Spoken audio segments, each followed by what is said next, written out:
तो कल हम लोगों ने बात करी थी आईपीएल ऑक्शन के सेट 1 के प्लेयर के बारे में। तो आज हम बात करेंगे आईपीएल ऑक्शन के सेट 2 प्लेयर्स के बारे में। तो सबसे पहले जानते हैं कि सेट 2 के प्लेयर हैं कौन-कौन। तो इस सेट में 7 प्लेयर्स हैं जिन जो कि ऑलराउंडर्स का सेट है। इसमें सबसे पहले प्लेयर है गस एटकिंसन। ऑलराउंडर क्यों रखा है पता नहीं, लेकिन ठीक है। Wanindu Hasaranga, Deepak Hooda, Venkatesh Iyer, Liam Livingstone, Wiaan Mulder और सचिन रवींद्र। तो मुझे लगता है कि ऑलमोस्ट सभी सेट में बिक जाएंगे वियान मुल्दर को छोड़ के। उसका रीज़न भी चलिए आगे बात करते हैं। सबसे पहले प्लेयर हैं इस सेट के Gus Atkinson. Gus Atkinson England के फास्ट बॉलर हैं। ओपनिंग अच्छी करते हैं, बॉलिंग की स्विंग अच्छी है, इनके पास पेस भी है।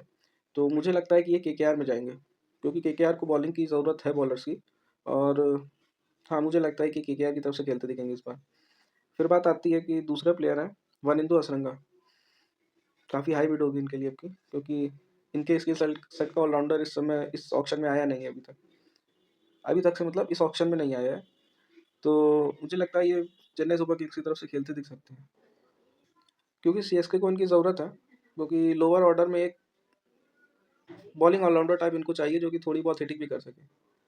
अब इस सेट के तीसरे प्लेयर हैं नन अदर देन दाऊजी दीपक हुड्डा। काफ़ी समय से आईपीएल में खेल रहे हैं। उस तरीके की परफॉर्मेंस कभी नहीं हुई, एक सीज़न छोड़ दें अगर, जो कि लखनऊ सुपर जायंट्स के लिए हुआ था। उसके बाद कोई भी ऐसा ऑप्शन नहीं आया, ऐसा सीज़न नहीं आया जिसमें हम बोल सकें कि ब्लास्ट कर दिया उन्होंने।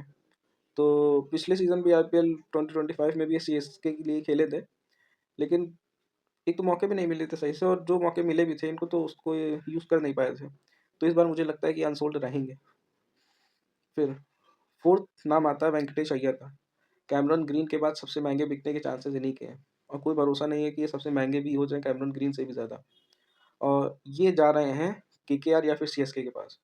अगर केकेआर कैमरन ग्रीन को ले लेती है तो आई एम 100% श्योर ये सीएसके से खेलते दिखेंगे। किस नंबर पे दिखेंगे ये मुझे नहीं पता, लेकिन ये सीएसके से खेलते दिख सकते हैं अगली बार।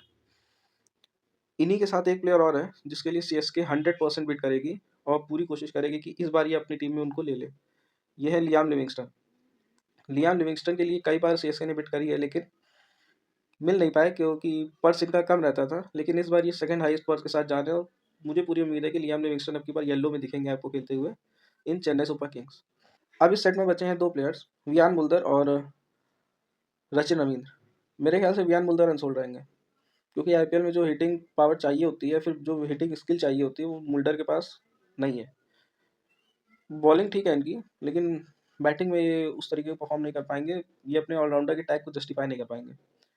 सचिन रवींद्र, अगर यहाँ पर कोई भी मनी का इशू नहीं हुआ कि इनके ऊपर अगर हाईएस्ट बिड हुई तो नहीं कह सकते, नहीं तो फिर ये मुंबई इंडियंस की तरफ से जाएंगे अगर ये 3-4 करोड़ में जा रहे हैं तो।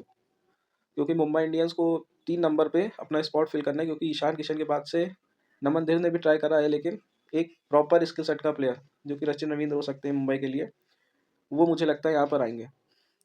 हालांकि दिल्ली कैपिटल्स भी सचिन रवींद्र के लिए जा सकती है, अगर हाई पर्स गया, पर्स से मतलब हाई वैल्यू गई सचिन रवींद्र की, तो दिल्ली कैपिटल्स में जा सकते हैं। लेकिन अगर लो पर्स रहा तो मुंबई अपना पूरा बजट इनके लिए दे सकती है।